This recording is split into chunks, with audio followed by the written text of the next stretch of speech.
You know, and we all have our 15 minutes of fame, and I'd like to take a couple of my 15 minutes to talk about the rights and the wrongs in the world of professional wrestling. And it is for the WWE Championship.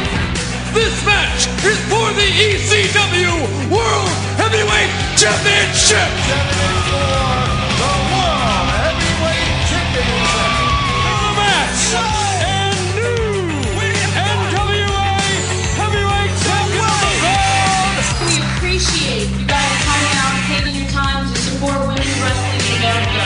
This match is for the AWA World Heavyweight Wrestling Championship. Bit exaggerated perhaps, but my sentiments about seeing another Miami Sweet Heat Tonga Twins match is pretty much in there. Hello folks, this is your host, Mr. Green, and we have another edition of the Rights and Wrongs of Pro Wrestling podcast, and we are going to go into yet another week of WoW and try to, I guess, decipher what's happening here. I get the distinct feeling that some of this has been shown out of sequence of what they may have originally wanted. But, you know, we'll get to that when we get to that. How are you guys? Thank you for tuning in. Let us go into the brief bit of wrestling news that's surrounding some of the ladies out there, and then we'll go right off into the review of the show. And it's really not all that much to talk about in the show other than what took place in the show. I'm sure the main event will agitate me again, but you know, it is what it is, and we will discuss that as it comes up. So let's get the news out of the way. First thing being is that Queen Aminata is officially a part of All Elite Wrestling. That's not, you know, I don't know if I would consider that world-breaking news, but I read that because I want to congratulate that young lady. She's been exceptionally talented on the independent circuit. She's one of those people that are like, you know, it would be great to work with her. If I were still doing booking for, you know, the women in the wrestling promotion, definitely somebody that I would have looked out for, or at least attempted to try to get. But yeah, man, I mean, congratulations. I hope this is my only hope with this acquisition that AEW has done. I hope that somebody in there actually begins to do the booking, not just for the women, just all top to bottom. I hope they start doing it better than what they're doing. And by somebody, I guess I have to say Tony Khan, since he refuses to let anybody else do it. I don't know if there's anybody there that's in that company that can talk him down off of that ledge, or perhaps convince him to, well, let me help you out. But he does not need to just be doing that all on his own. They need better booking. That is my only concern with not just the Queen going there, but anybody that goes to WWE at this point. I'm concerned over whether or not they will be presented in the way to succeed. But time will tell. For you video gamers out there, Fallon Henley of NXT is going to be in her first WWE game, WWE 2K24. That's another congratulations out there. She will be alongside the rest of the, I don't know, I was about to say Divas roster, but I guess the old habits die hard. But the women's roster for the WWE, and she's also got some new faces that she will be standing alongside of. Thea Hale, Chelsea Green, Maxine Dupree, Elsa Dawn, Piper Niven, Roxanne Perez. So that is a very, very big deal to be able to get into a video game of WWE. I've always heard that's one of those things like, no, you want to make sure that you get there and get the game because that's good money. You always have heard that. At least I have. It has been confirmed, I will say. And now keep in mind, Maven is bringing this. He has firsthand experience, right? So if you want to hear it described in full, I would suggest that you go to his YouTube channel and look at the video where he's talking about him being on the video game and how that happened. He talks about Devon Dudley walking up to him saying, hey, look, make sure that when the people from the game company come and ask you to get scanned, you go. Make sure that you get there. Largely because, you know, you're getting paid off of that. You're licensing out your image and your name to that company, and they're going to pay you for that. And then, you know, you get some residuals off of the game as well. But he's going to go into, you know, far greater detail about that. Needless to say, the point being of that video that he did was to talk about how important it is for the wrestlers there, if they can get on, a game such as that. It is good for your bottom line. And I can imagine that for those who I just named, Fallon Henley included, is going to be good for her bottom line. That she'll be able to get some extra cash alongside of her NXT/SmackDown/Raw colleagues, the entirety of the WWE universe. But yes, I really suggest if you have no idea how that breaks down and you're interested in knowing how it breaks down, Maven did an excellent job on that video describing the pay scale. So it's not just him saying it's important that you go. He actually goes into the pay scale and how, you know, it worked out for what he got. And keep in mind, he's talking about what he got. How long ago was that? It's been at least a good 10 years. Well, it's been well over a decade. And he's talking about like SmackDown bringing the pain. You're up to 2K24 now. So, yeah, I mean, just consider the economics between then and now and imagine how much they might be getting. Yeah, everybody on there not going to be getting, 5 or 6 figures off of the game, but it's still good to have, right? I could use it if I was in there. It is good money for WWE wrestlers. Real quick, the wrestlers for TNA have collectively stood up for Scott D'Amore in his recent firing. I guess there's no nice way to say it. I was trying to find some better wording, but I don't think there's anything else I can say for that. As I read in the previous news bit that I did in the last podcast, D'Amore is set to be replaced, and I don't know how to pronounce that guy's name. Chacon, some people say Cicion, what I said, but in any case, there is somebody who is stepping in to replace Scott D'Amore, who, despite the fact that he has a good background in television and entertainment and so on and so forth, he does not necessarily seem to have a background by anything that I have read or found in pro wrestling.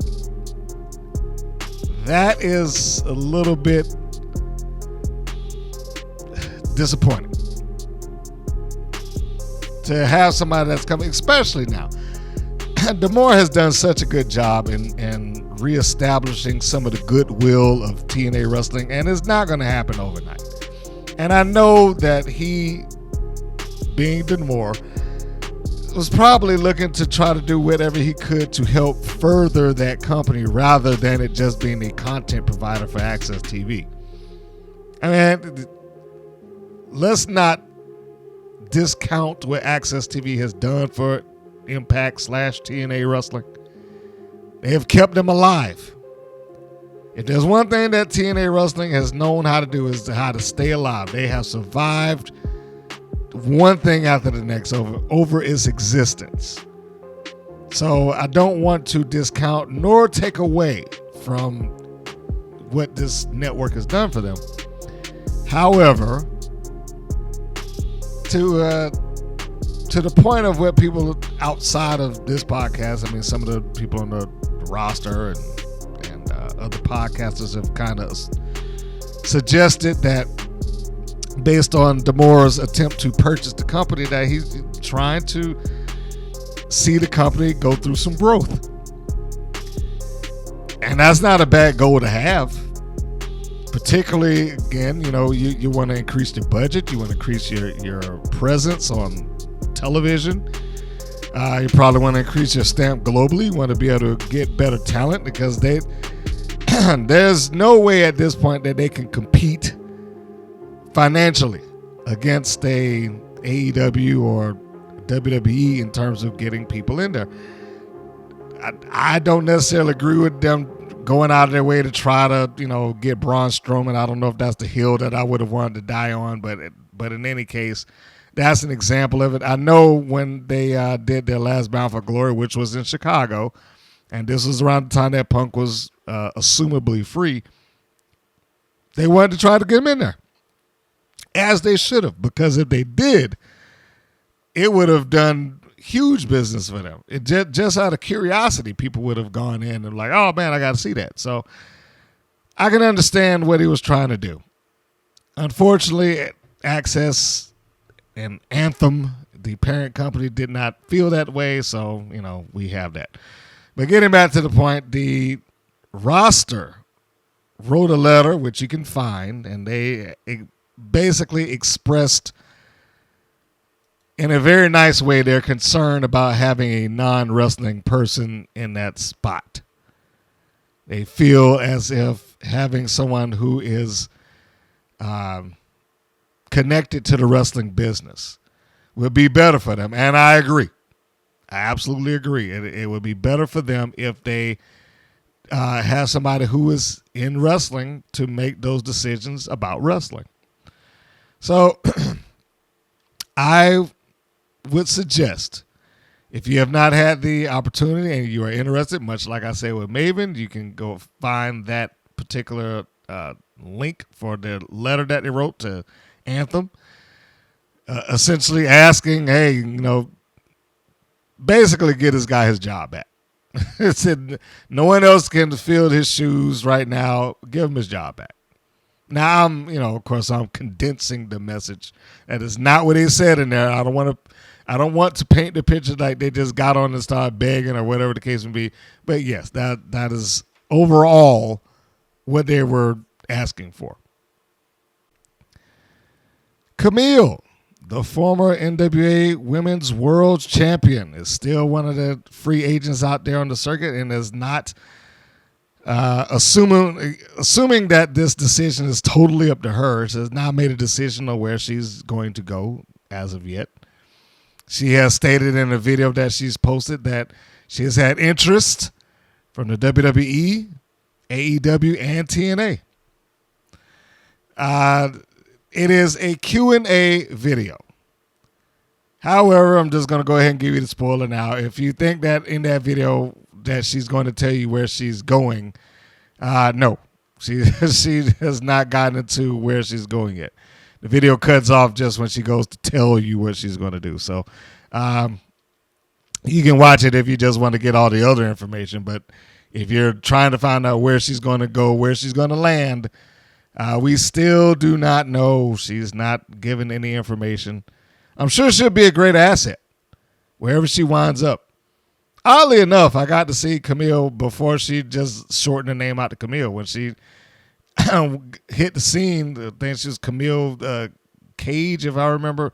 But the one thing that I do remember vividly is that she was wearing the Atlanta Explosion outfit. Now, for those of you who do not know, and people here probably don't know because it's a very small team and small thing, the Atlanta Explosion is an all-female football league. Some of you may remember the football league existing under the lingerie league back in the day. But over the course of the years, they've changed their presentation to be more sponsor-friendly. That's probably a good way to say it. So whereas they still are in kind of skimpy outfits and whatnot. The skimpy outfits are like sports adjacent wear. So it looks more like things that they would wear to go work out somewhere rather than go play football in. But that's neither here nor there. The point being is that when she first started wrestling, she basically was wrestling in her football outfit. And I don't know if the picture still is up, but she was one of the triple threat of the Atlanta explosion at that time. Now that I'm saying it, I wonder if that team even still exists. Huh.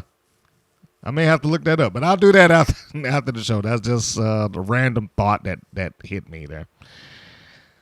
I believe that might be all of the big news, or there is no big news. What am I talking about? But that might be all the news that I wanted to talk about. No. I stand corrected. That's not true. I forgot. Ash by Elegance made her debut on TNA Wrestling. The former Dana Brooke is now got the opportunity to show the world that she is better than what Dana Brooke was presented as on WWE television. Now I hope that she gets the chance to do that. I've long said, in cases like Dana Brooke, it's not necessarily her fault that she is in that position or was in that position. They called her up far ahead of her being ready to make that jump to the main roster. I'm sure somebody up there liked her look and just said, come on. Unfortunately, that is, or I'm going to say was, let me put that in past tense. That was a common WWE practice, unfortunately. We've heard the rumors, and certainly if you've been keeping up with the late Ashley Massaro's name being brought up amongst all these allegations, she said it. That they brought her up, or when she won, there was really no training involved. They just kind of stuck her on TV. And I'm paraphrasing here, but that's basically what it got down to. So much to the point that she had to kind of go and train on her own time. And they almost did not even encourage her to do that. But she knew that she had to go get trained somewhere. Otherwise, I'm going to get hurt here, doing this. Dana was no different. Not that she got hurt. I'm just saying that she got pulled up faster than what she needed to be. She should have stayed in developmental. But, I mean, what are you going to say when they ask you, all right, well, let's bring her up? What are you going to do? You're going to turn down the money? You're going to turn down that's your boss now. You signed up to do the job. So you're trying to do what you can do to make this thing work. And she never really got that, unfortunately for her and her WWE career. But now she has the opportunity to reinvent herself and be something else. Present something else. And she got a chance to do that on TNA Wrestling against a young lady by the name of Savannah Thorne, who I've seen on social media, and I've seen a couple of her matches across the Southeast region. So, side note, good on Savannah Thorne for being able to be on Impact Wrestling. Maybe she'll get signed down there, somewhere down the line. Right now, I know she was just there basically to do the job, so that's what she did. And Ash did fine, but there is one thing I will add to the Ash by Elegance. I still do not get the name, but there is one thing that makes this incredibly palatable. I don't know who this guy's name is, but her little ring announcer / valet concierge, or whatever you want to call him, that dude is great. He is great. He has thrown himself into this role. I mean, my gosh. He comes out and he's like, I got the microphone. It's kind of like her personal ring announcer. He's kicking the referee out of the ring. He's kicking Savannah Thorne out of the ring. He's like, hey, who are you? you're going to be a part of history here. Now get out of the ring. Get out. You too. And he's talking to the referee. And then he does the whole introduction, and he's just got a good presence about him. And then when she wins by like a swanton off of the top rope, by the way. She did get the chance to do her signature handspring elbow in the corner, but the swanton bomb, which they called rarefied air, is what actually scored the win. And then her personal ring announcer just runs back in the ring. It's like, I got this. Like before the TNA ring announcer even can finish the sentence, he cuts her off. It's like, I got it. And ladies and gentlemen, it was, I have to admit,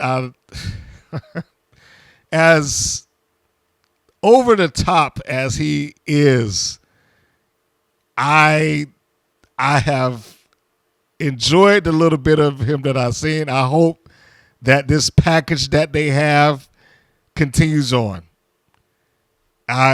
He has really sold me as of right now. I am sold on this thing, and honestly, he'll probably be the reason that I do start watching Ash of Elegance, or at least paying her more attention. I watch the show in general, but just paying her more attention.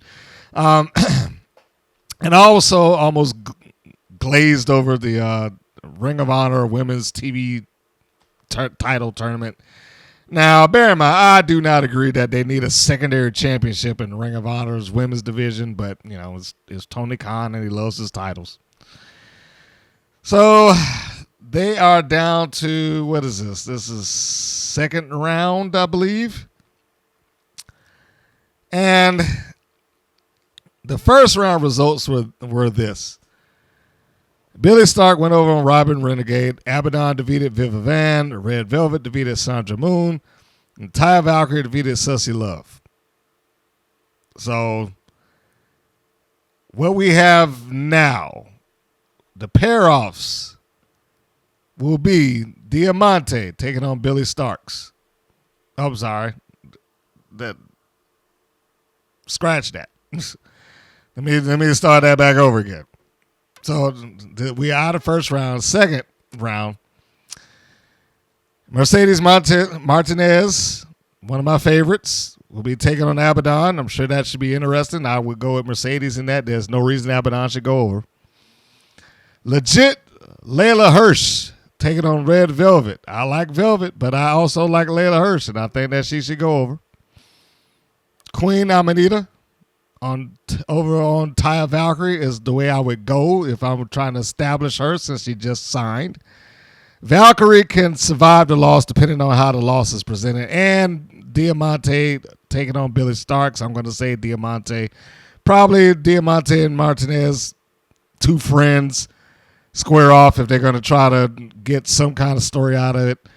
Hirsch and Amanita, I can imagine, would be a pretty hard-hitting match. I've seen both of them work.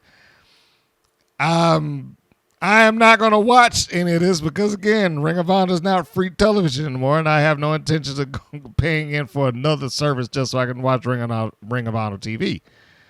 However, I will stay tuned to see what it is that's going on, and maybe they'll put up some videos that we can all enjoy at some point in time. I mean, they do have it on some clips of that on YouTube in some matches, so maybe I should pay more attention to look at that. Why they have a secondary championship, I don't know. Why they have all the women's championships that they have there, I don't know. TBS women's title. Well, they don't even say women's title. It just says TBS title. AEW women's championship. Ring of Honor women's championship. Ring of Honor TV's women's championship. Tony Khan. You and your titles and tournaments.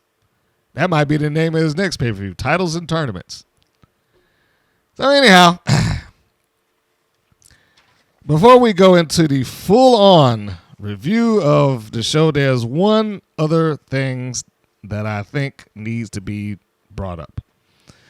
Because, as you heard at the beginning, I am not, nor was I then, thrilled about another Miami Sweet Heat Tonga Twins match for anything, much less their tag team championship.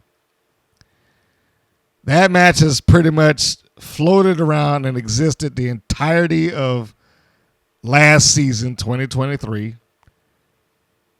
And I just cannot bring it into myself to care about this match. I just can't. The thing that I'm bringing up now, because I know it sounds like I'm going out of sequence and getting into, the review, but no. The thing that brought up in my mind was WoW's tag team division. There was a point in time when David McLane on one of the episodes said something to the effect of, WoW has the best tag team division in, I believe he said women's wrestling. I hope he didn't say just wrestling in general, because that would be just absurd. But the best division in women's wrestling. And at that time, I agreed. I absolutely agreed. I said, yeah, he does have the best women's tag team division in women's wrestling. I couldn't look at that roster and at that point and disagree. I couldn't say, well, no, that's not true. Today, not so much. They got a lot of teams there, but this division is just, it ain't good. I don't see how this is a good division for anything. It is. They have somewhere in the nature like 12 to 13 tag teams on their roster. At least that many. Of that, you've got 2 that are more or less the top dog. Well, okay, let's be fair here. I'm gonna say 3. Everybody else is just fodder. They're just there just to be there. It doesn't really help that they're just there to take the fall. I mean, more or less. Or they're not involved in the championship runnings of anything. When you really look at that division, I am like, this thing is a failure. And I hate saying it, but that's what it comes off to me. It's like, this comes off like this is a failure. Just let's look at the teams that they have. And you tell me. You can leave whatever comments that you have. Like, well, because believe me, I know there's some people that can point out some other things that I may have missed. So, the teams. And I'm going to give my little statements about them, but, I don't see a lot of good teams here. The Heavy Metal Sisters don't exist any longer. That is up until we have Rebel Hayes slot herself into being a Fury's partner, and you know it's going to happen. You know it's going to happen. We've already seen the sign for it when she gave her that pick. I was like, it's a matter of time before her singles run as the Heavy Metal Sister comes to an end, and it turns back into, we've reformed Heavy Metal Sisters. Yay. It's a matter of time. Los Bandidas has been beaten into powder. They don't do anything. The only wins that they get are the wins that every other team here gets. And that's over Chantilly and whoever her tag team partner happens to be. Or the other jobber teams that I'm about to get to. Exile, I like Exile, but Exile has not even existed in the tag team championship sphere. Miami Sweet Heat and the Tonga Twins, obviously they've monopolized that spot. Siren and Holiday, well, there is no Siren. And Holiday got into a feud with Chainsaw, so whatever the dark side was, that seems to be over. The Mighty Mites, the less said about that, the better. Because they're just there just to get bulldozed. Spring Break 24/7, see the Mighty Mites. Team IQ Superior, see Spring Break 24/7. Last Call had a repeated title shots just to lose, assumably. There is the chance that they did win, the last match, the one that I showed you with the side-by-side video. There's the possibility that they did actually win that match, and they being wild just pulled the win out of the universe, so it never happened. As I said, Team IQ Superior, they're the heel version of any job team that's there. The Brat Pack, I like them, but they haven't done anything. They are en route of a loss right now. I'm pretty positive that they're going to get bumped out of the trios tournament. And then they'll settle back down into doing nothing. Just a random series of matches with no title shot in sight. Team Spirit, that will be the brick wall that the Brat Pack comes up against. But they have shown themselves to be a faction of interchangeable players. You don't need Randy Rah-Rah anymore? All right, well, we'll get Ariel Scott. Ariel Scott goes down. All right, just put Campanelli back in there. We need another member, bring in Sasha Sparks. We need another member besides that, get Pep Riley. Interchangeable players. No one there is more important than the other one, and you barely know the new ones that's there right now. There's no connection to anybody in that team. The Mother Truckers are another team, and outside of Miami Sweet Heat, probably the best record on the show. Very rarely do the Mother Truckers lose. Very rarely.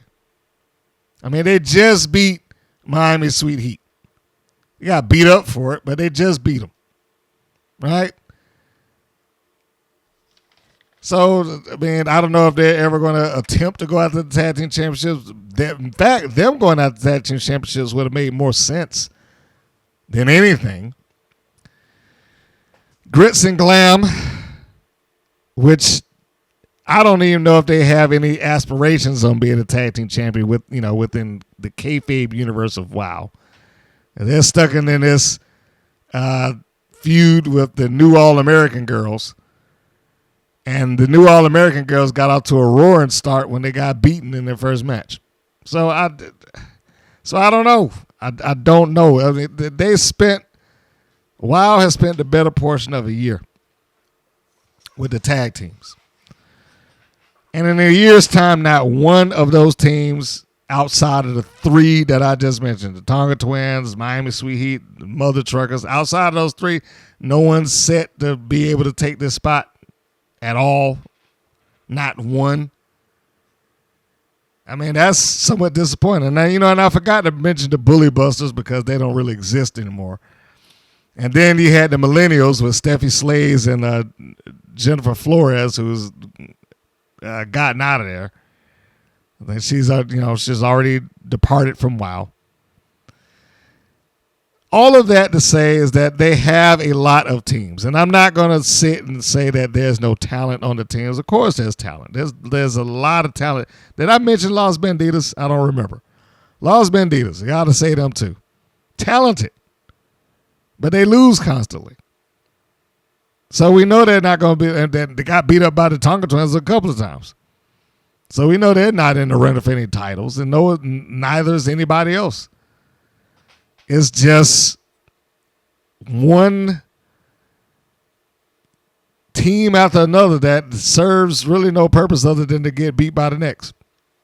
The only ones that have some sort of drive there is Miami Sweet Heat and even the Tonga Twins. Let's just address the Tonga Twins for a second.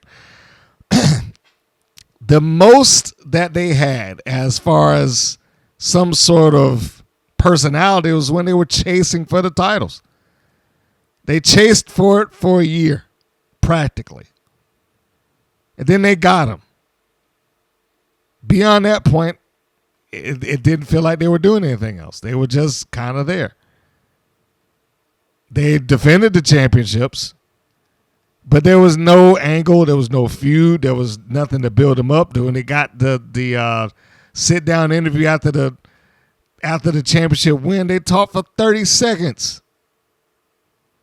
Now, that's not necessarily their fault, but I'm just saying, it's like, how am I supposed to identify and or care about any of these people when that is the most that you got from them? Have they cut promos? Sure. But it does get to a point with some of their promos where it's just rinse and repeat. We're the champions. We're better than anybody. We'll take on anybody.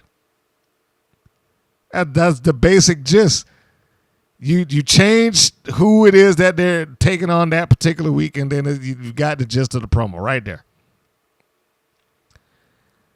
Seeing this only reinforces in my mind, regardless to how many teams that they have. And like I said, it's somewhere in the nature of 12, 13, 14 of them. Regardless to how many teams they have, this tag team division no longer feels prominent or good. Feels like a failure to me. Now, it might turn around. It could change. But it just feels like they have spent months to get to this point, and you're right back where you started. And it's not like this feud is so outstanding that it needs to be revisited over and over again. This is not the New Day versus the Usos.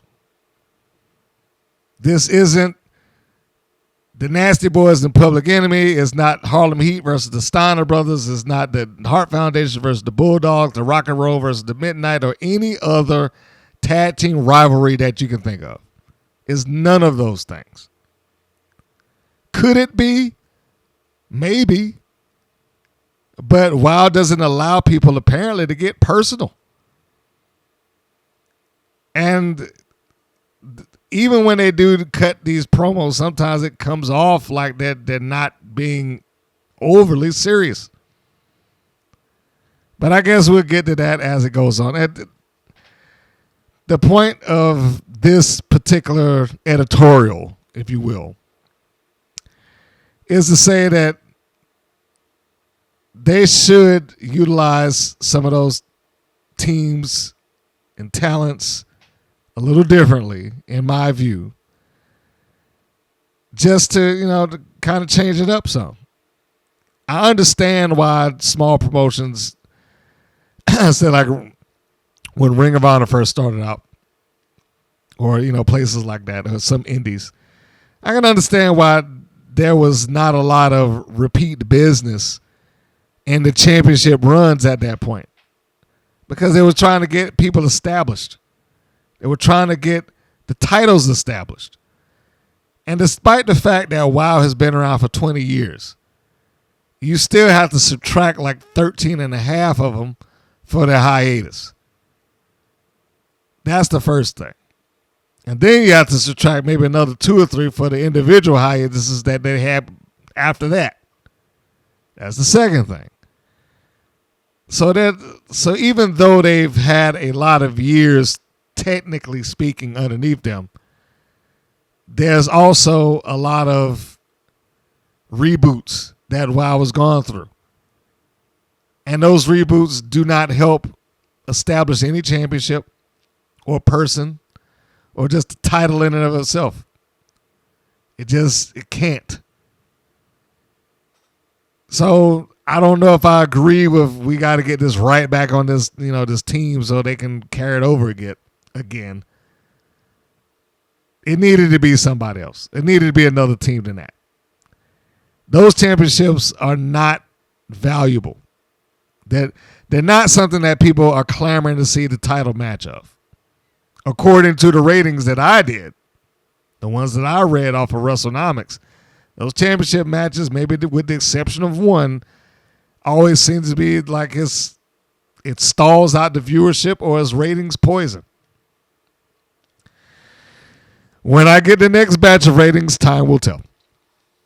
So anyhow, let's go into the show. This is episode 75 of WoW, bravo to them that they have continued on and they've gotten to this point without taking any breaks, hiatuses, or anything else that might cause them to trip up and fall and disappear for another 2 or 3 years until they find another TV home.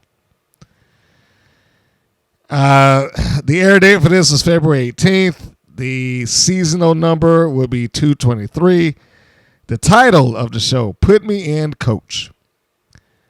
Which, even though that is a reference to something that's said in the show, I do not understand why they use that particular title. Now, I admit I am nitpicking because no normal / average person would even know that they put these titles on there. I do because I see it on their YouTube and the press releases.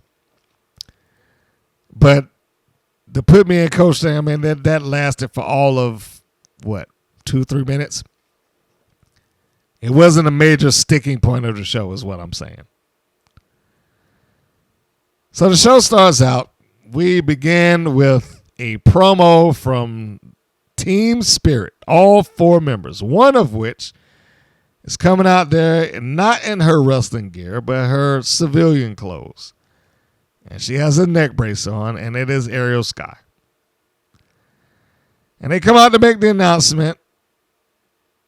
They address Ariel Sky's injury, they being Coach Campanelli, because she's the only one that can talk. And Ariel Sky's in the back with the neck brace. Campanelli essentially goes into, a talk about turning the negatives into positives, so to speak, and Ariel Sky can no longer compete for the remainder of the tournament, but we're not getting out of it. And I said, put me in, Coach. She's speaking of herself, talking in third person. I'm not fully sure how I feel about all of that. I don't have a problem with injuries being utilized on wrestling. I don't have a problem with legit injuries being utilized on wrestling. I don't have a problem with it being exploited. It just, I can never get the feel of what they're trying to do with Coach. Because she's a pretty condescending person. By all standards, she should be a heel by now. You're welcome, that and all that stuff like that. She delivers a very self-gratifying promo. When you're talking about, and I was sitting there and I said, put me in, Coach. And you talk about yourself. It's like, that's a pretty self-serving promo there. I cannot get a feel of her direction. I don't know if she's supposed to be full-on babyface or full-on heel or a mixture of the two or whatever the case may be. But that's Coach Campanelli, and we know now where the triple threat, the trios tournament will be going from this point. We know that she will be filling in, so to speak, for Ariel Sky's spot. Which also begs the question, when we saw Sasha Sparks get introduced to Team Spirit, part of that angle was Coach was like, hey, guys, I guess y'all forgot who's the coach here. And then she walks off kind of dejected and sad because Ariel Sky and Pep Riley decide to think on their own and recruit somebody else for whatever reasons. So the match can take place, basically. But I can also see that this feels like whatever angle that she was going to be a part of, it may get dropped or edited over or whatever the case may be. Because I'm sure these shows are already in the can. And they're going to have to just do stuff to try to fix it. So we have that.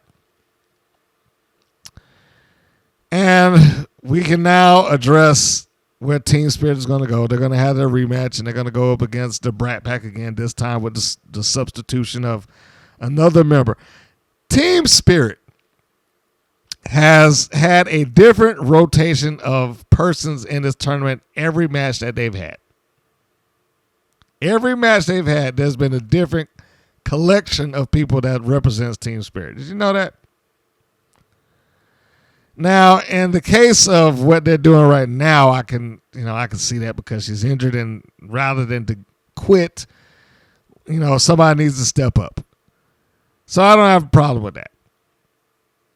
I guess where the problem may lie, if anything, is what Dave McLane tried to pass off as the tournament is fluid. Okay. I mean, I guess you could just rotate people in and out of your teams, or you could just start over again if you get beat. Man. But I guess I shouldn't go into that again. Next segment, Exile taking on Los Bandidas with Tormenta, with Sophia Lopez. This was a good match, but it was predictable for me.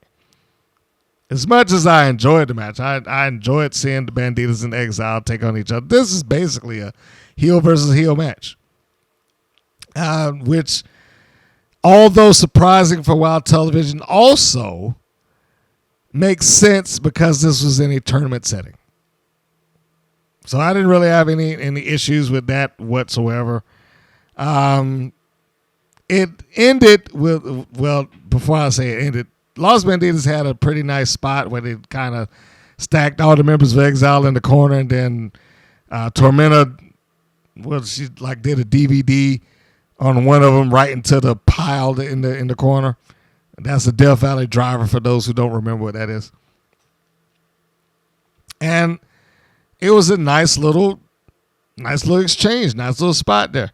Ultimately, it didn't get them to win, but it was a nice little exchange. Genesis pinned Vivian Rivera with the sunset flip. 1, 2, 3, we're done. This assumably is to lead to a Team Spirit versus Exile final. That is what I'm guessing at. I'm not sure if they're going to go with a traditional heel versus babyface in the finals, or they're going to go heel versus heel. It could be Exile versus the Brat Pack. I doubt it, but it could be. My money tells me Team Spirit, though. Dave McLane seems to enjoy his cheerleaders, so I am not going to discount or doubt it. It was a nice match. After the match, Genesis cuts a promo following the match, pushing Exile. Also, within that promo, she puts over Los Bandidas and Tormenta. Surprisingly. And I don't know if there's been another person or team on this show since Los Bandidas has been formed that have put them over verbally. So I appreciated that. I don't know if she was instructed to do it or not, but I appreciated that. I was like, okay, well, she's not trying to take away from it. She did a good, I was going to say heel promo, but I'm not going to classify that as a heel promo. She did a good promo in that she did not diminish Exile or like, they're not in our league and this, that, the other. She put them over and thereby made her win more valuable. They weren't ready for us. They were good, they were talented, but they weren't ready for us. So, it's not a case of down talking it to where the victory meant nothing. It was a case of she talked him up, however briefly that might have been. And she was able to say that and still get Exile over top of them. It's good stuff. I like Exile. I like all of them. And at one point, it seemed like this is heading towards a breakup, and I better not say that too much because there's always the chance that they'll get to the finals and they'll have this massive split or something like that. I hope I didn't breathe that into existence. Knock on wood. But fun match. Nice tournament match. I have to say this before I move on. The referee in this match did an absolute pet peeve of mine. And I developed this pet peeve with wrestlers on the indies, more specifically referees on the indies. If there's one thing that they're good about doing is counting wherever they happen to be. So if you see the show and you look at somebody get pinned, the referee is supposed to come where the pin is and be able to identify that because I can see it, right? You move the body, you get up to where they're pinning, where they're crossed on the shoulders, and the ref is there and he can count. This ref counted at their feet. And I hate that because I've seen it so much. Like, this is one of those cases of, I know it's going to happen, so this is what I'm going to do to try to cover it up. I just, count, regardless of the fact that I can't see anybody's shoulders clearly. But, again, that was just a picadillo of mine, a pet peeve of mine.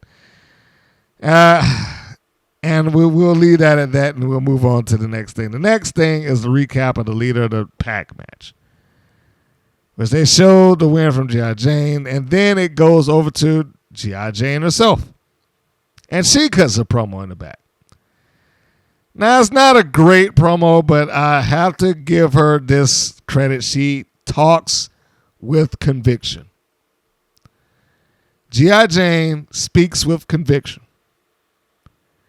And there is a certain amount of gravitas that she has. I do not believe that this young lady has a legitimate military background. I'm not sure. Quanice Jackson is her name. That is where she's from. That's who she is. And she is listed as an actress and a model and pro wrestler and whatnot. But as far as her, I would imagine that she has some sort of military background because that's assumably how David McLane acquires all the gimmicks that he gives people. And matter of fact, as I'm talking to you right now, there she is. She lists herself as a military woman. So that might explain how she fits into this G.I. Jane thing so well. Like I said, it wasn't a great promo. It's not a great promo, but she does speak with conviction, and she ended it well. And for her, that might be the key because I don't think anybody's going to remember everything else that she said. It just comes down to the end line that I am the leader of the pack, and that I am now and will always will be the leader of the pack. I was like, that's a good closer. The only reason I say that it wasn't a great promo, I'm like, it's fine. It sounds good. The only reason I said differently, because it started off, it didn't seem like they had a direction to it. It was just kind of talking. So this is where we are going into Jane's first match as a babyface. Her match is with Chainsaw and her manager / little sister, Angelica Dante. And I don't know why they have in the lower third G.I. Jane, leader of the pack. What does that even, if you're tuning into the show and that was the first thing, so what would that even mean to you? I mean, it might sound like a cool name, but I was like, what does that even mean?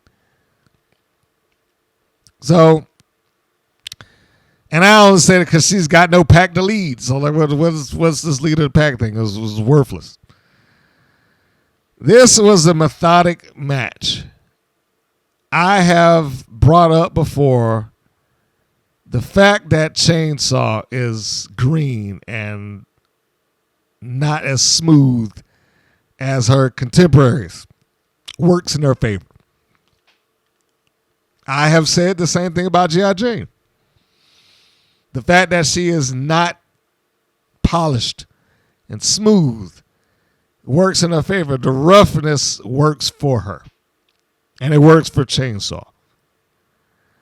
And that's what you got here. I mean, it's not a hard-hitting match. They're not clubbing each other. They're not knocking each other out and stuff like that. But it was a moderate-paced match that had a satisfactory conclusion.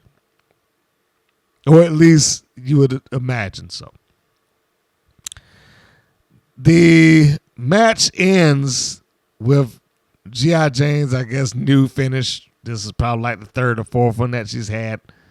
I hope she can pick one and stick to it, so people understand that when I put this on, this is it. But the DD214, and I have no idea what that even means. I assume it's a bomb or whatever. I don't know. But she puts that on Chainsaw to finish off. That translates into a DDT from the second rope. That's all that is. She does it well. So Jane pins Chainsaw. Chainsaw, who was their resident monster, seemingly has been tamed quite a bit. I mean, if we go with the post match of Chainsaw, and when I say post match, I mean before and after Beast is like the tale of Chainsaw's career in WoW. Before the Beast, if you won, you kind of skated by, or it took whatever. Like Tiki got a pin over Chainsaw, but it took both of the Tonga Twins to do it. Candy Crush got a win over Chainsaw, but it took everything she had to win. Now, Chainsaw's been beaten by the Beast. Chainsaw's been beaten by Holodead. And Chainsaw's been beaten by G.I. Jane. The DD214 DDT off the second rope is all she needed. 1, 2, 3. Chainsaw's down. The aftermath of this, however, is the attack on G.I. Jane by Team IQ Superior. And they beat her up, and, she gets whacked over the back with the yardstick so they can break it. And, the class master's hitting her with her book. The disciplinarian comes out and whacks her with her discipline paddle. Even though she did the old Triple H, I'm going to gut shot you and I'm put my hand over the top of the paddle in order to do it. Even though she has that paddle and she's finally used it, I don't know why or who told her that she should do the gut shot that way. I don't agree with that. It just seems kind of silly. Like, who would use a paddle that way? It's a paddle. Have somebody hold Jane and just either take it across her back or whip her. One or the other. I didn't think that was that hard. I mean, I just thought about that right then. I was like, why wouldn't you use this paddle? To come out with it all the time. I'm glad that she actually got a chance to use it. But it probably would have gotten a little bit more steam behind it if she had used it relentlessly against somebody who could not fight back. But, what do I know? The next match was Jessie Jones and Santana Garrett, but I'm skipping over promo, so I apologize. The next segment was the promo by Santana Garrett on Jessie Jones, and she gave a promise basically that she couldn't keep. It's odd that Americana didn't say anything. She just kind of stood back there frowning up. But I guess she felt like, me getting in front of the microphone and the cameras is not a good thing for me. Maybe that's what she thought. I don't know. The next segment following that is Adriana Gambino running into the Princess Aussie. And they have an exchange of words, which basically ends with Aussie saying that, she may have to get in the ring with Santana Garrett. Not to teach her a lesson in so many words, but you get the point. I forgot my place on my paper here. Hang on a second. There we go. All right. So Gambino and Princess Aussie have this backstage exchange, this confrontation. But Aussie has accepted her challenge, her being Gambino. And the commentators have made it a point to bring up the fact that there's a winning streak here. And the winning streak will be on the line when she goes up against Princess Aussie, which should be good. I will be looking forward to seeing that. The fact that Adriana Gambino has a winning streak, I really am enjoying this. Beforehand, I had said something to the effect that a winning streak in WoW is basically like 2 wins. You have 2 wins, it's like, oh, they're on a winning streak. Which technically is true, but, it never seemed to go beyond that. This is the first time, probably since, I guess, the Beast or somebody like that I've seen them have a winning streak, and it is seemingly going somewhere. I can only hope that this undefeated streak that Adriana Gambino is on goes somewhere significant, and that the person that topples her finally gains something out of this. If you listen to this program at any point in time while she's on it, I'm pretty high on Adriana Gambino. I think that she's a pretty good performer, has a good look, looks like a star.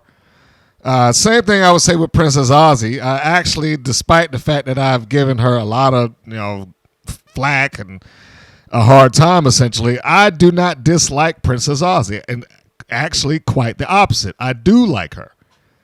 I don't like the things that they've had her do. And I can go all the way back to the abduction of Princess Aussie with the, for the sake of this podcast, we're going to call the team the Dark Side, Holiday and Siren. Where did she go?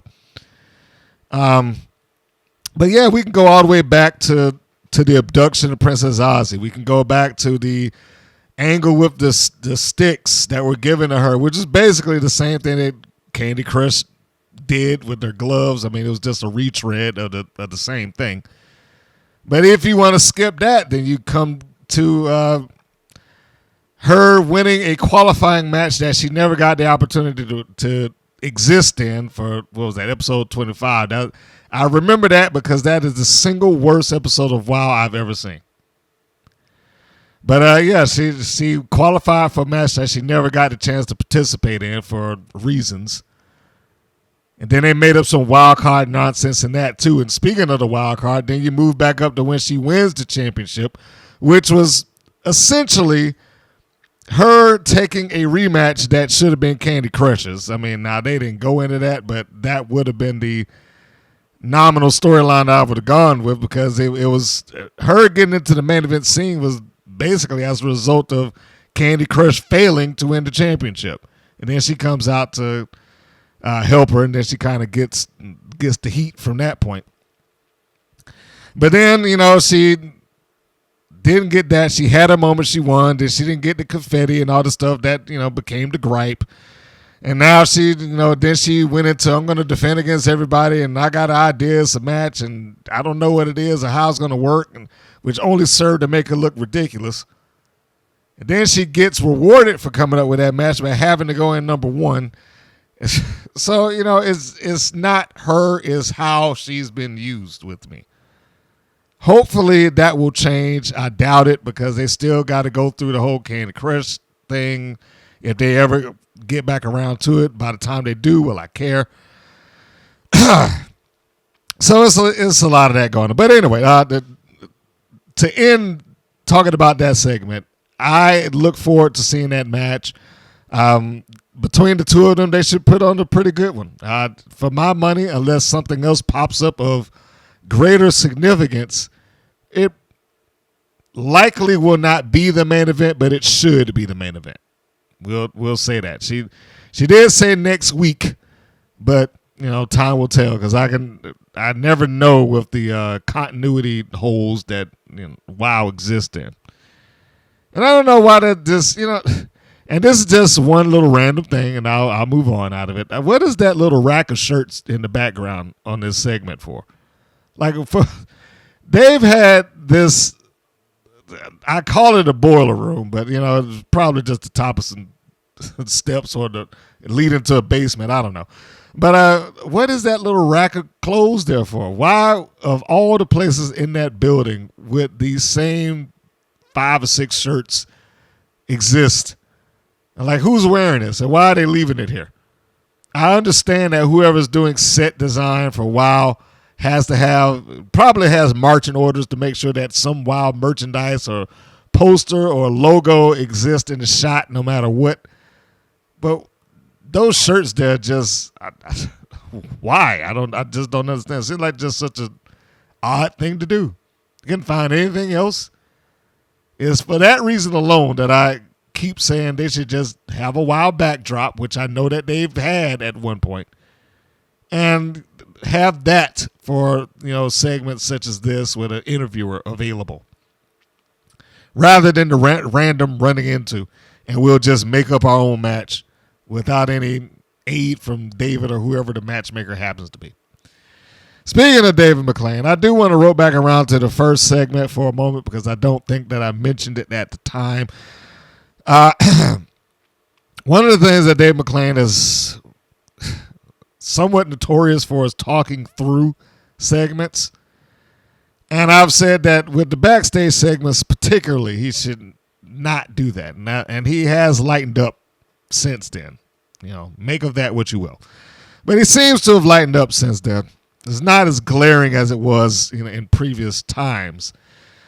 And it seems like scenes have gotten the opportunity to breathe. However, in the Aerial Sky, Team Spirit, Coach Campanelli segment to open up the show, there are his moments of surprise and what are they going to do, and concern. Like he's going through the phases of acting to try to add more gravitas to the situation, seemingly.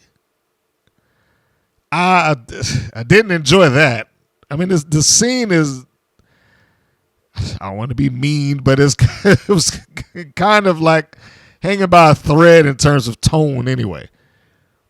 Because there's a serious situation that was going on there that could have been played up as serious, and rather than a means to apply the self-serving promo of Coach. But I guess that's what she is. That's what she does. And, when she gets up, like, I looked in the mirror and I looked in my eyes and I said, put me in, Coach. But the point being is that Dave McLane is sitting on the microphone like, wow, that must be more serious than I thought. What are they going to do? Like he has no idea. This would be more acceptable if I did not know that he was the guy, the executive producer, and everything else. I mean, I run down the titles that he has pretty much every week because I always say he doesn't need to be doing all of that. And it's not consistent, like now. Sometimes he's the boss. Sometimes he's the matchmaker. Sometimes he's clueless. Sometimes he just allows other people to do it. Sometimes he makes the rules. Sometimes he doesn't. It's just up and down with him. And I find it very difficult to believe that Aerial Sky walked into that building with a neck brace on and he was unaware. And even if she let's just say the show started in the Wild universe, he's already sitting down, he didn't get the opportunity to see her. I am not buying the idea that he has no clue as to what Team Spirit was going to do. With them having 4 members, I think any idiot that's in the crowd watching TV, looking around the world, could see, all right, well, they're just going to swap somebody out. It wasn't that difficult a problem to fix.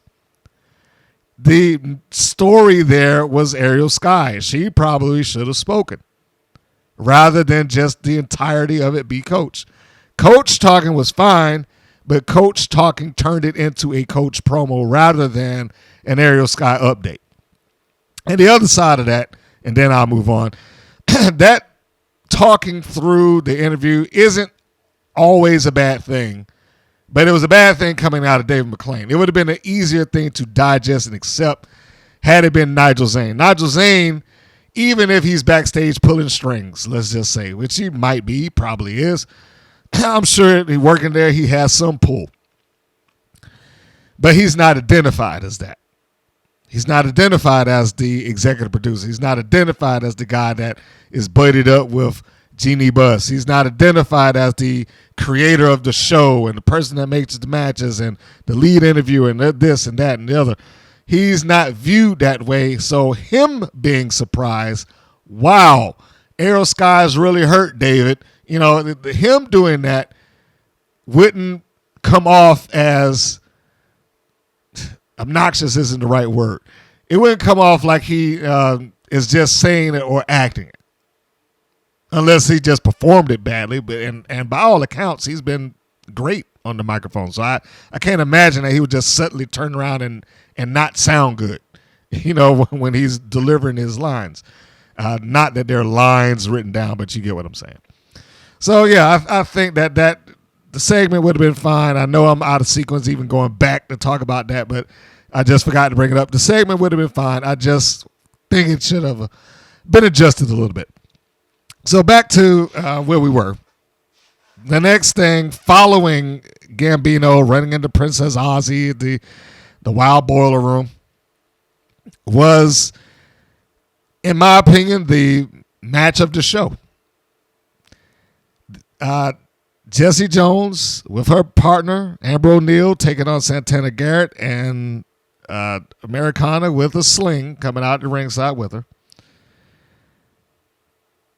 The only drawback that I had with this match actually isn't the match itself at all. It has nothing to do with what happened bell to bell in the match. My issue is where this match sat in the feud of Grits and Glam versus the All-American Girls. Like, this felt like it should have been the first or second match, something like that. The reason it feels that way is because this was everything that should have been happening to Americana. She's in the ring. Santana is in the ring with Jessie Jones. They're having a good match. They're entertaining me. But also, Jessie is having a hard time at points. Santana Garrett is getting the best of her. But she's also having to deal with Amber O'Neal. She's having to deal with being grabbed at, being distracted, her tights being pulled. Just the little heel things that Jones and O'Neal were doing to accommodate the win. Her being in this situation, her being Santana Garrett, and her losing was not disappointing. I mean, yeah, I'm sure there's some people out there who love Santana Garrett and would have liked to see her win. That's understandable. But the thing here is that she has a gripe. This is what I was saying about Americana when she lost. She had no gripe. For all intents and purposes, Jessie Jones and Amber O'Neal have beaten Americana and Santana Garrett by proxy in the tag match, clean as a whistle. It might have been a cheap win. And remember, there's a difference between cheap and cheating. Jessie Jones tapped her out one-on-one, her Americana. And in this reality, she damaged her arm. And they also beat her clean with a super kick in a tag match. So that's something like she had no gripe to lean on where Jessie cheated. Not only does that work against the angle as a whole, but it works against Americana singularly. This feud thus far has only proven Jessie Jones to be correct. I do what I have to do to win. I do better without you, and I'll continue to win without. And she, of course, that's not a promo that she cut, but that's basically what we've gotten. Jessie Jones has gone right back into winning all over again because she went back to what she was doing. And more so than that, she has a partner that's going to watch. I don't want to make it sound noble by saying watch her back because they're not baby faces here. But Amber O'Neal is willing to do what she has to do to aid her partner. We'll put it that way. And in her world, aiding her partner means cheating for her partner. Now, that didn't necessarily mean that Americana needed to do the same thing, but Americana never tried. So if I were to take each match that they were in and just line it up in order from the start of this angle to present, Americana would not look good there. She would look like she just didn't help, didn't know what she was doing, or she just, rather watch her friends go down in flames rather than participate and help out. This match here, however, is probably the closest that I've seen, it's particularly in recent days, that she's given some aid to her tag team partner. Side note, Americana probably, she still has to work on the facials. Like everybody else in this match is like really expressive in one way or another. Santana Garrett is beaming with a smile, almost glowing, winking to the camera and whatnot. Jessie Jones comes out with a smug look, and she's, like, it has an air of confidence that's bleeding off her. And Amber O'Neal is just,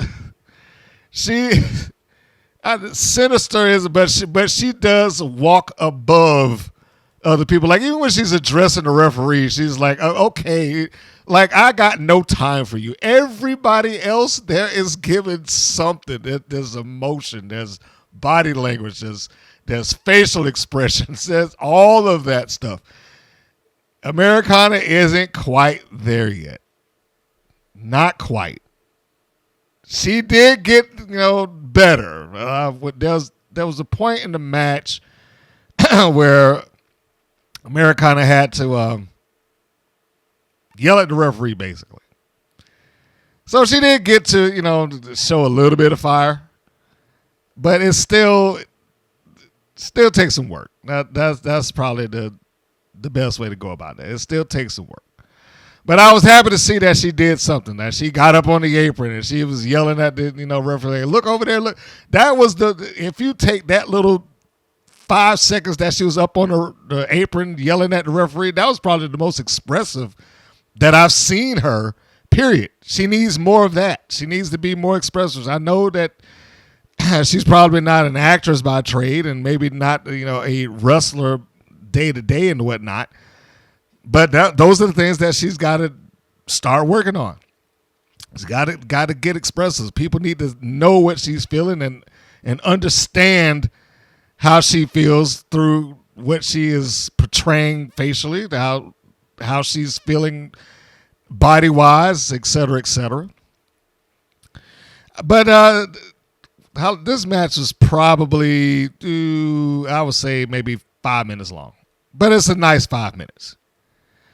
I understand that WoW, because of time constraints, doesn't get a chance to have like a back and forth epic match, that some other wrestling promotions may allot their wrestlers, even the all-female ones like UWW and Shine, they don't have TV time constraints to deal with. So it's not an apples-to-apples comparison. However, in cases like this, and, I've pointed it out maybe once or twice, specifically the Princess Aussie and Abilene Maverick. Those are the cases where, the match would gain something if it had a little bit more time.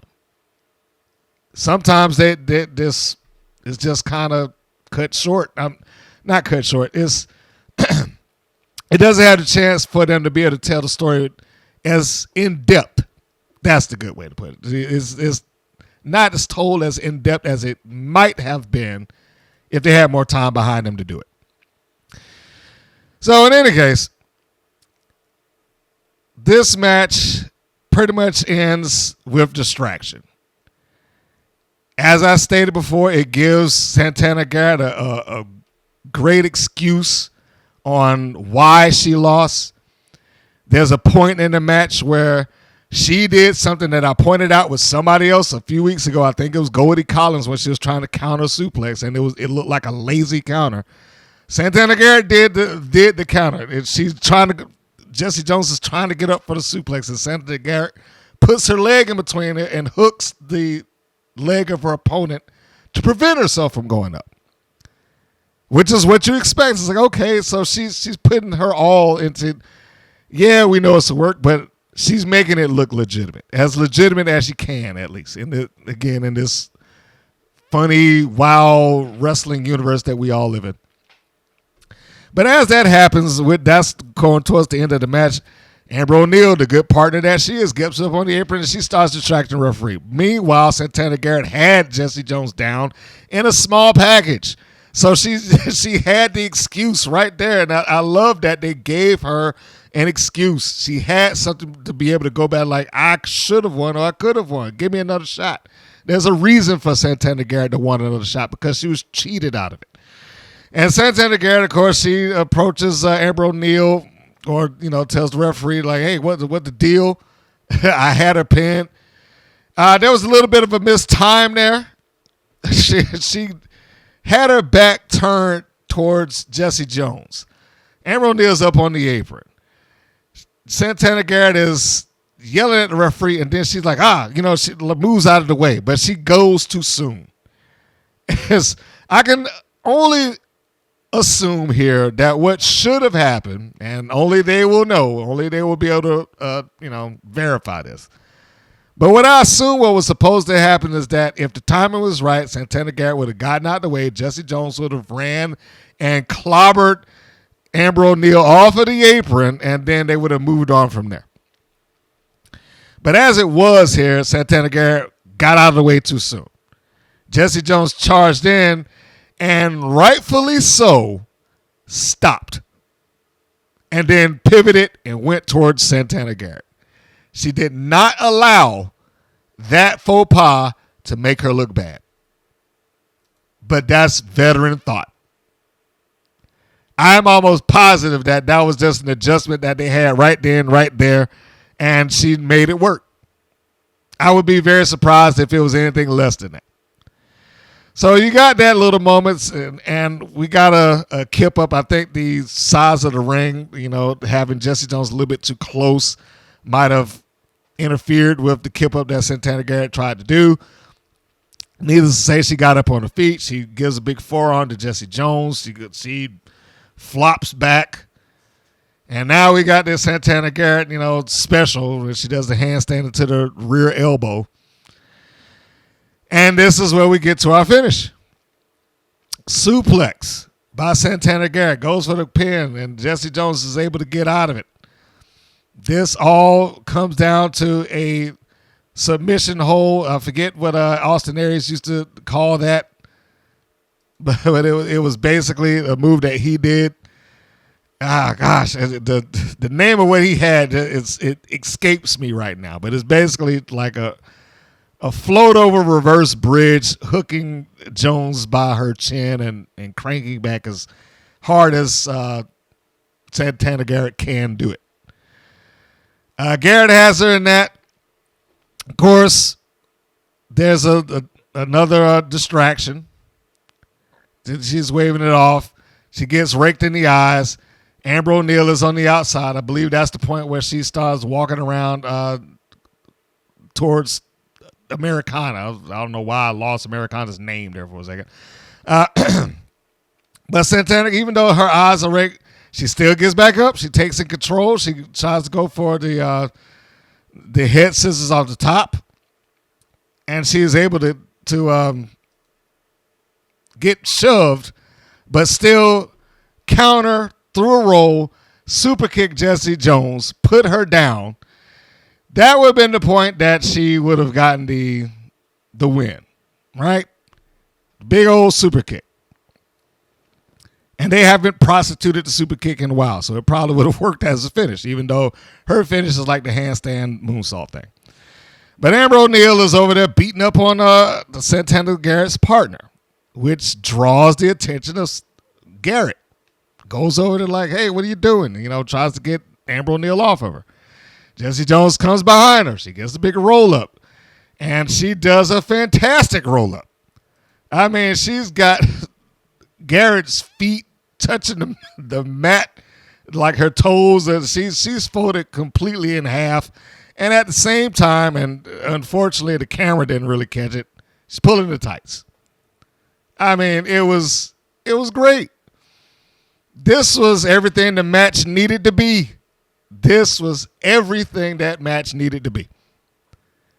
It wasn't too long. I mean, assuming that this would have gone on to or is going to go to a big match, which I doubt that that's going to happen because they don't really have a big match or a big show or anything like that to showcase it on. But under normal wrestling logic, this was a TV match between two people that interviewed, And this was the win that Jessie Jones needed. It wasn't a clean win like she had over Americana twice.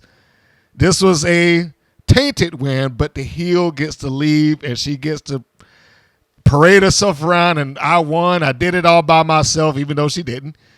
And Santana Garrett has a legitimate gripe as to why she lost and why she deserves another match. As I said at the beginning of this, there's pretty much nothing within the course of the match that I disagree with. There's pretty much nothing within this that I had a problem with. It is all where the match was positioned within the series of matches they've had so far. This really either should have been match number 1 or match number 2. Because where are they going to go with this now? At what point do we have the baby faces go over?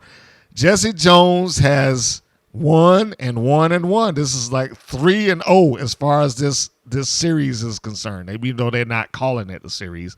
But as far as this angle is concerned, this is 3-0. Jessie Jones has been vindicated as far as my way works. She has been vindicated as far as I'm a better wrestler than Americana ever was. She beat her clean. And she's been vindicated in that the things that I do to get the win, the end justifies the means, because she just got over on Santana Garrett. Now, that's just my look on it. On the babyface side, I don't know what else you have.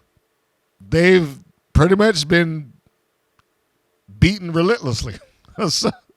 So I don't know what the excuse would be other than if, say, Americana comes out and I know you won, but give me one more match and here's why. Whatever it is that she would put on the line, her career, which that's a tired trope, but it could work there maybe. Like, I'll leave WoW forever. And if I leave WoW, then it pretty much means I'm leaving wrestling. Because if you don't want me here, then you beat me and put me out. You've already done it twice. What's the third time?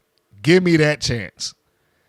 So, they could take that route. They could take the route of Americana begging, pleading, doing whatever it takes to try to get that last elusive rematch so she can get that win that has been denied her against her former friend and partner. That may be the way to go. I don't know. Just my suggestion. The next segment are the Mother Truckers, and they are waiting for David in the bathroom. This is WoW humor. Now, I'm going to say something that's probably surprising. I didn't mind this all that much. I've had a lot of problems with the Mother Truckers, but for whatever reason, this didn't bother me that badly.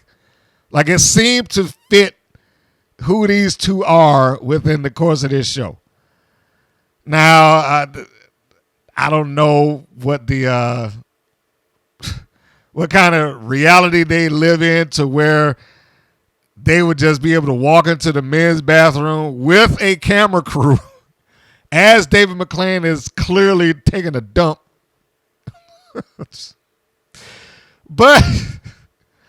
But they're standing there and they're waiting. And so if we get past the silliness of that, I didn't find this all that egregious. I didn't find it bad. It's silly and it's campy and it's ridiculous. It's all of these things and it's over the top. And truthfully, they shouldn't even be having to campaign for a match. They got hurt. They got beaten. They got attacked, by Vicky Lynn and Penelope Pink. They shouldn't have to campaign for a match. They have every reason to have the match. However, I guess they wanted to get to it this some kind of way. So you got the Mother Truckers in the bathroom, and they're helping Dave McLane get his tuxedo jacket on and this, that, and the other. And long story short, he gives them the match. He just agrees so they can go away. So this is one of those segments where you're annoying me into giving you what you want. And that's what happened. They annoyed him into giving him what he wanted. Of course, he is portraying this like he had no idea that this was going to happen. He had no idea that this was going to be aired on the show, even though that obviously there was a camera there. He's like, I can't believe the producers did that. So, but, you know, in this one instance, and I cannot even begin to explain to you why. I can't. But in this instance, I'm like, yeah, this fine. I'm fine with this. It was a lot less. It was a lot less annoying than them doing the rap. And even then, I was like, yeah, it fit. It just didn't work for me. It wasn't the right place. Wasn't the right time. I was like, it wasn't presented well. Here, I'm okay with it.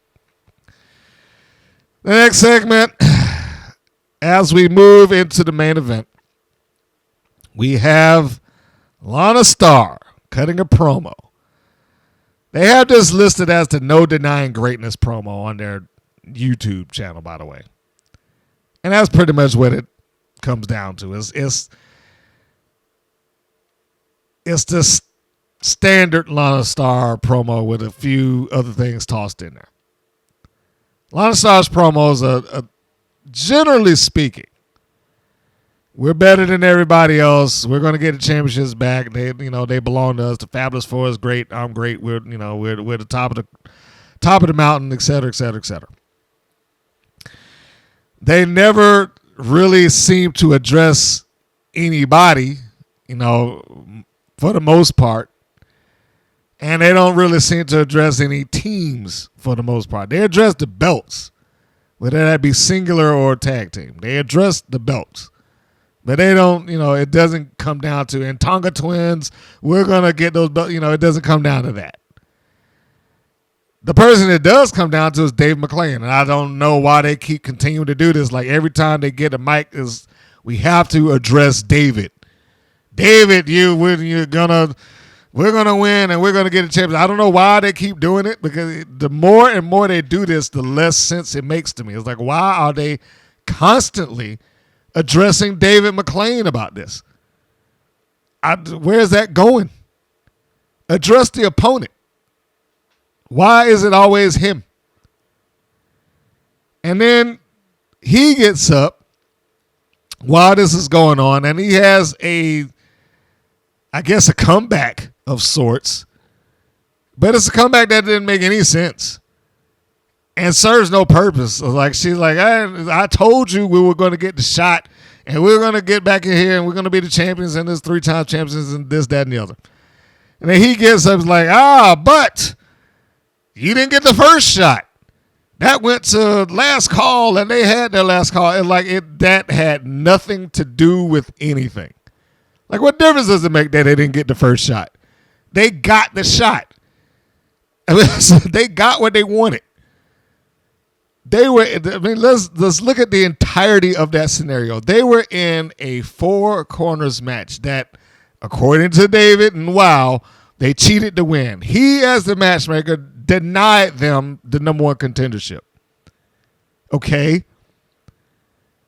They go to a feud or a fight with the Mother Truckers. They lose against the Mother Truckers, and the following week, they're going for the tag team championships after a loss. So who's coming up short here? They don't even explain how they got it. I mean, because it's my understanding that their win in the 4 corners match or the 4-way was null and void. So how did they get here? How did they get a championship match again against the Tonga Twins? Haven't they had enough? And why are we going back to the well for this? I said earlier, the fact that there's almost no one there that could fill this slot speaks badly of the 12 or 13 tag teams that they have. This is why I had a problem with this match, and it didn't have anything to do necessarily with the match. There are portions of it that I didn't care for, but it didn't have a lot to do with the match. It had everything to do with how they told this story, and that no one else is there. And that this is it's basically been a monopolized spot. Like no other team has even come close outside of the Mother Truckers, that is. I think they probably have the best win-loss record of anybody that's on the WoW. So I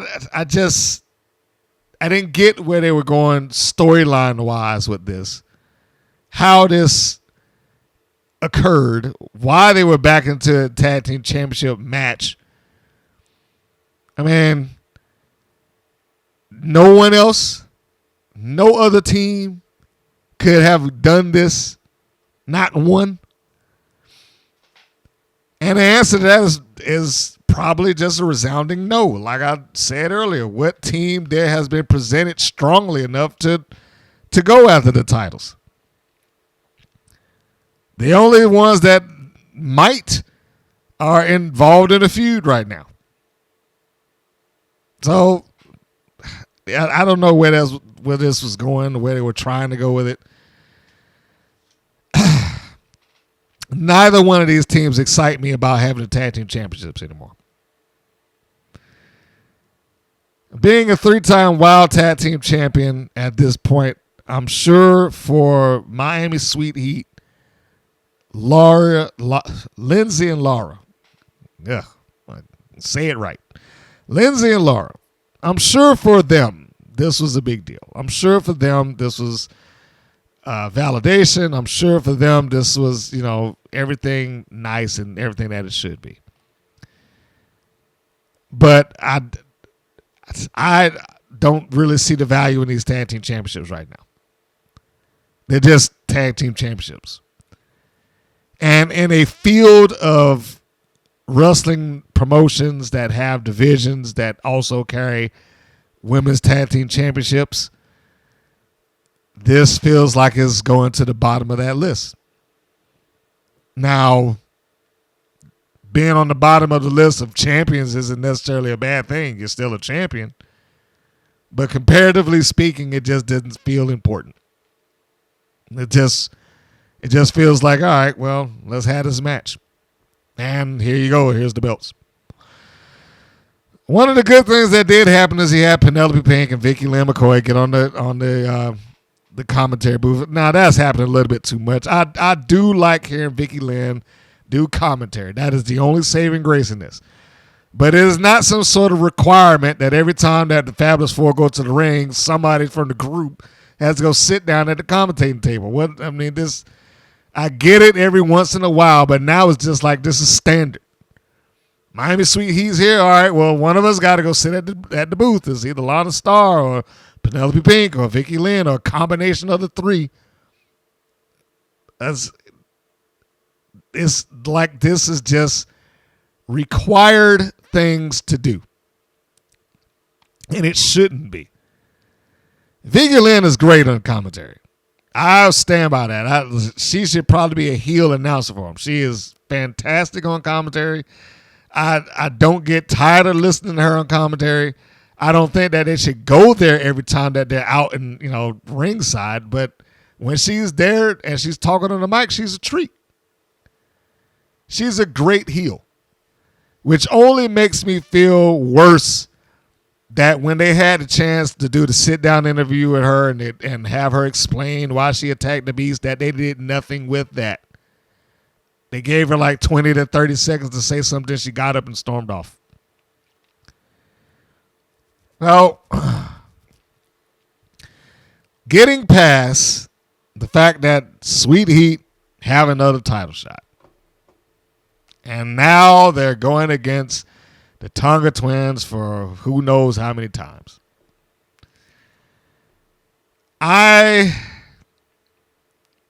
With all due respect to Miami Sweet Heat and the Tonga Twins, this rivalry is not the Usos and the New Day. This rivalry is not the Hart Foundation, the British Bulldogs. It's not the Midnight Express and the Rock and Roll Express. It's not the Road Warriors and the Horsemen. Take your pick. It's not beer money taking, or excuse me, not beer money. It's not the Dirty Heels going against the Wolves. It's not the beer money and the Motor City Machine Guns. It's not any of those things. Can they get there? Maybe. But I don't know if this is the time for that. It's like they never let it go. They've had these little gaps of time where they don't come across each other, but they keep coming back. Is this the best tag team combination of match that they have? I mean, I don't know. So anyway, the match for the big silver belts kicks off. First mistake that they had took place probably within the first 10 seconds of the match. And this is you're going to have to take your pick as to who the problem existed with. The problem that I'm talking about is you had one of the Carlsons attack one of the Tongans immediately, which is fine and looked great. It looked great from the Tonga. She got her arms up. She got her forearms in, which allowed Laura to come raining down forearm shots and not have to hit her in the face and look bad. So I didn't have any problem with that. The problem became when it reversed or when the forearms got out of the way and the camera's right there in front of them and there's no connecting at all. And it absolutely looks like she's just whiffing the shots. That's the unfortunate part about having great cameras with high resolution and getting close-ups and things like that. Yeah, it looks good on video overall, but when you're doing shots to the head and they're trying to punch, it really illustrates when you're not connecting.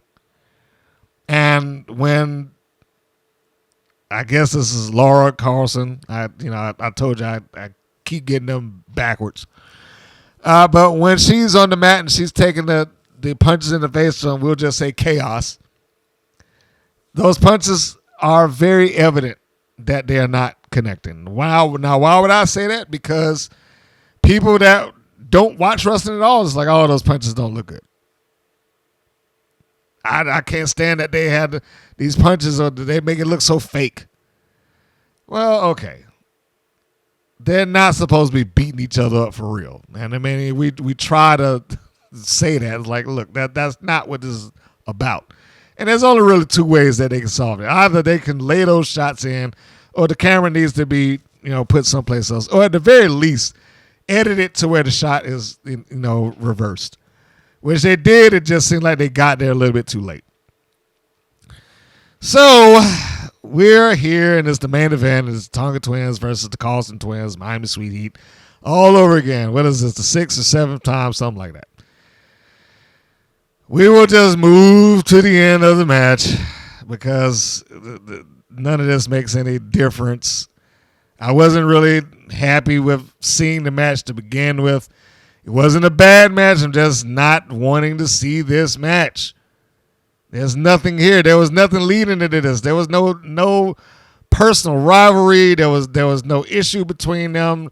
It was just we randomly got the shot again, and so we're going after the titles. And then they did it. So at the end of the match, we had a championship belt that comes into play. One of which is shown or shoved into the ring very blatantly. It's the old bait and switch finish. So we got the belt in. The referee is right in front of the referee. He sees it like, hey, you can't use that. And he starts grabbing. We got a tug of war. And then he gets the belt taken away just in time as the other Carlson twin grabs the other tag team belt. One of the Tongas is on the floor, the other one's in the ring, and she's surrounded, but she doesn't know it. Her back is turned, and she's thinking this is one-on-one in the ring, right? So the part that this is a minor nitpick. Like, I don't understand why she decided to go backwards into the ropes. I know that she did it because that's the spot, but I'm just saying in the kayfabe universe, why she's like, all right, We're squared off with each other, so let me run backwards toward the ropes and get some momentum and then attack you. So she does that, not looking to see that there's somebody else there. She gets walloped in the back of the head.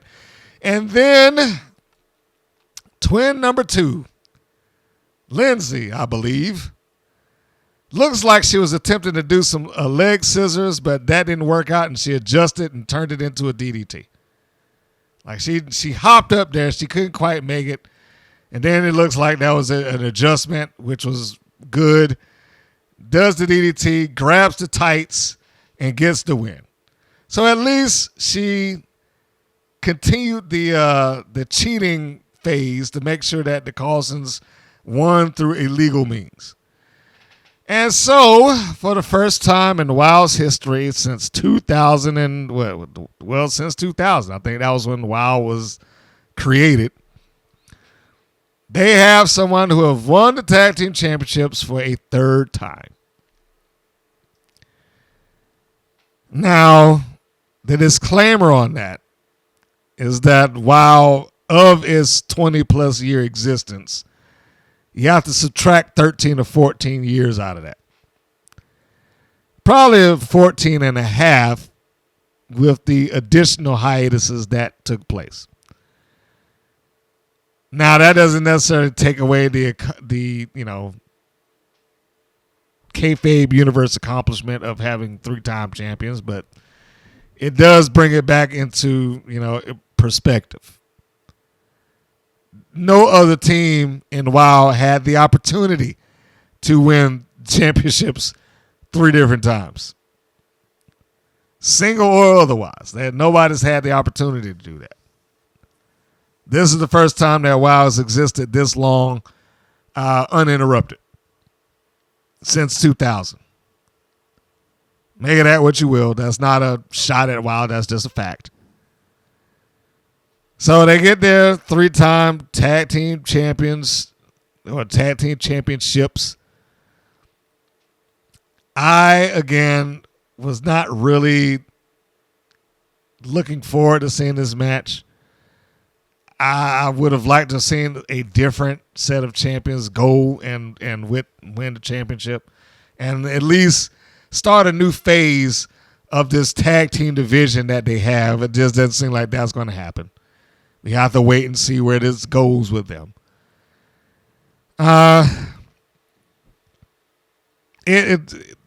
This didn't seem like the crowd really cared.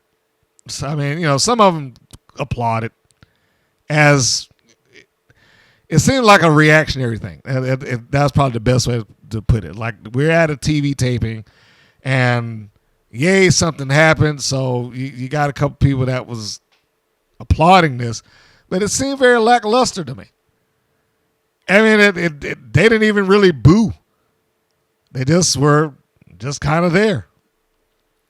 Even throughout the match, it didn't seem like they really cared all that much. When you had the Tongas out on the apron and she's trying to get the crowd hype and she's beating on the turnbuckle and stuff like that, it just didn't seem like all that much was moving the crowd to be engaged in what was going on here.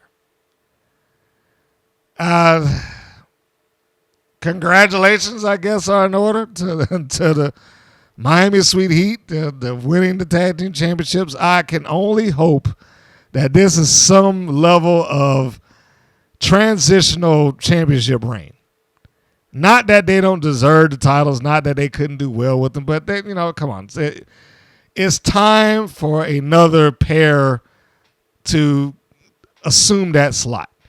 I would have felt differently had they had some sort of personal issue going into this, or if they had a clear, defined path to them re-winning the tag team championships. If it was something like that, I would accept it a little easier. Opposed to now, it just feels like it was just something just to do, just because we can, and just because no one else is over. I don't really think that Miami Sweet Heat or the Tonga Twins are over for that matter, but as far as the win-loss record is concerned in WoW, I think they're as high as they can go. But that was it. That was the show in a nutshell. That was wild, top to bottom. The main event match also feels like it has gone a good ways into supporting the idea that some of this was shown out of sequence. If you recall, in the main event last week, you had Nigel Zane saying something to the effect of, and hopefully the Tonga Twins will get a rematch. Now, he was talking about a rematch for a title loss that hadn't aired yet. Goes back to what I'm saying with that quality control. Now, I was a little bit more forgiving about that because it was a throwaway line in the middle of a main event. But it applies. He said something that hadn't taken place that now has taken place. They've lost the titles to something that he referenced a week ago. It would be fine if this had some sort of purpose / meaning in his route. It didn't. This also, like I said, this goes into backing up the idea that this is out of sequence. I get more and more of that every time I watch the show. And there's the top to bottom recap there. I mean, Garrett did well in the match. I still think that Garrett Jones was the best match of the show in terms of being built towards it. Didn't like the route that it took, but the match was still good. Didn't care for the main event, not because of the teams, but because it just too many times and not enough call for this to be repeated. The bathroom segment was surprisingly silly but entertaining. Didn't care that Last Call got the first shot. I don't know why David was even mentioning that.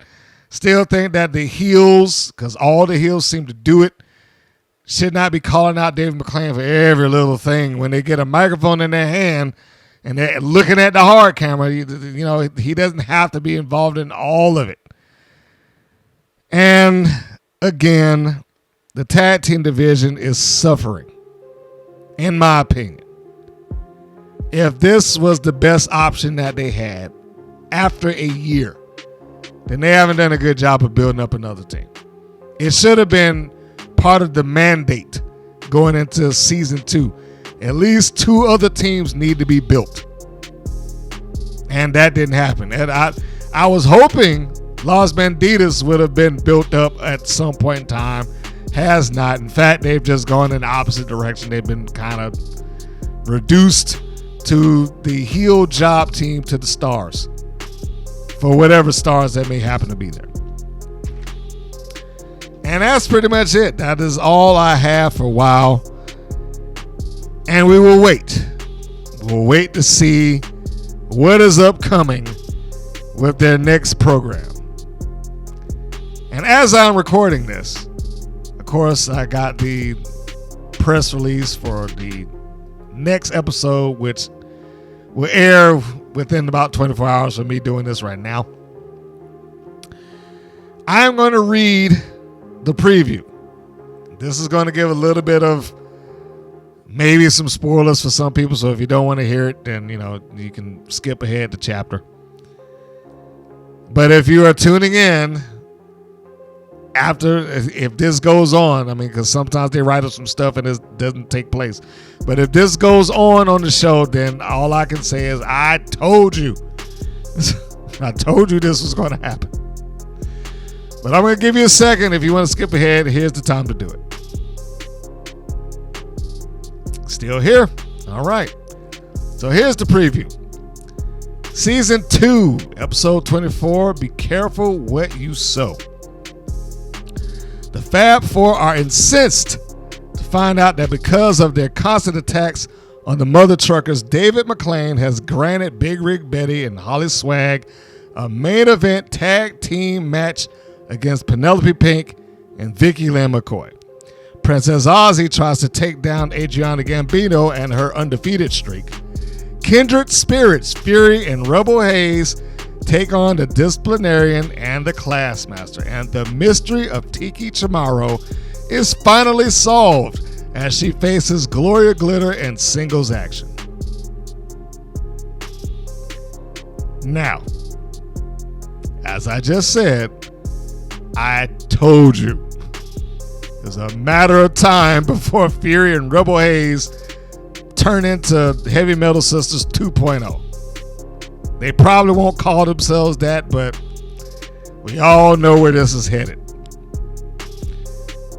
I certainly expect them to win because it's the disciplinarian and the class master who lose constantly. Which only goes back to why on earth would Samantha Smart think it was a good idea to get rid of the one person that won in her group. Doesn't sound very smart to me.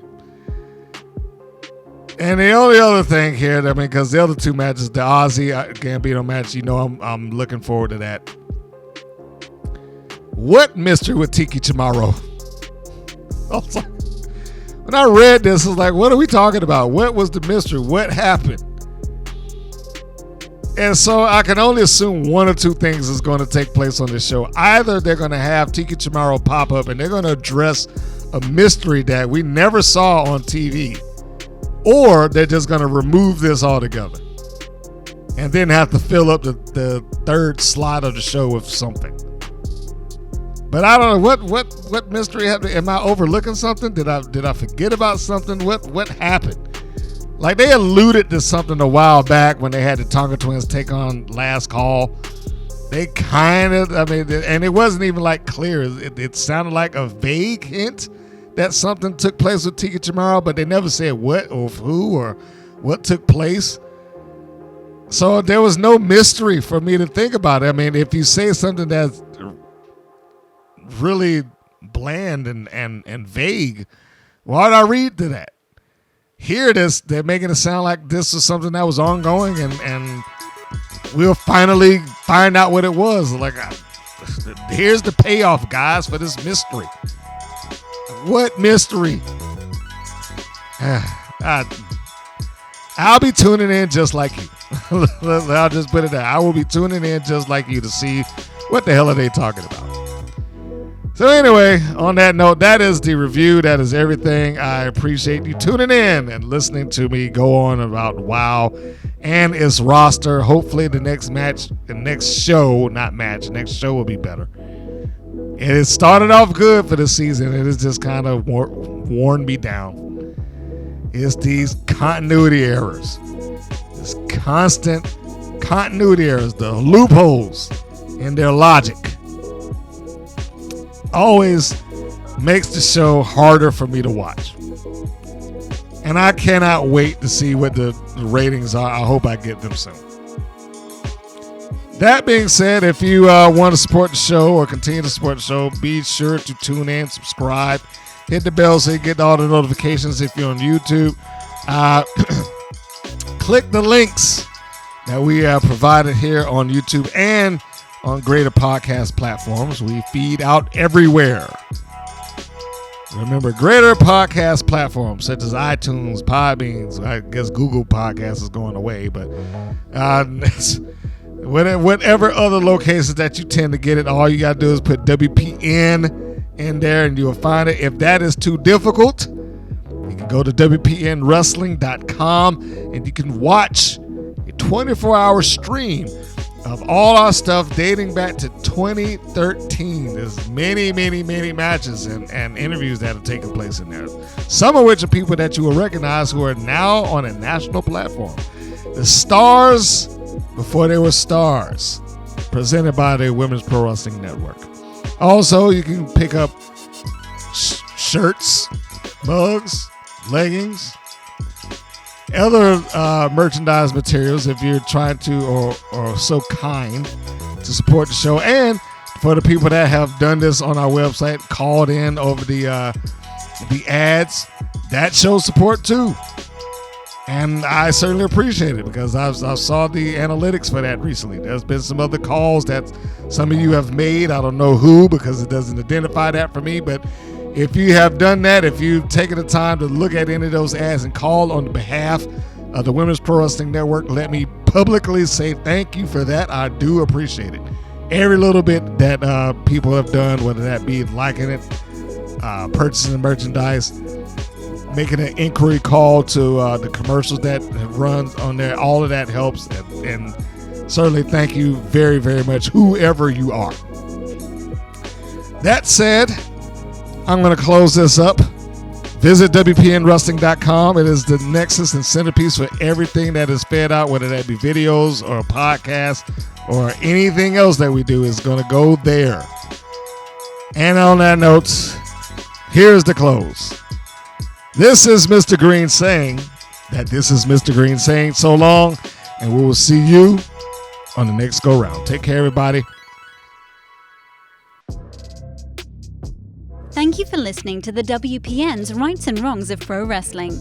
If you have questions or comments, please contact us via our Facebook or our YouTube channel at the Women's Pro Wrestling Network.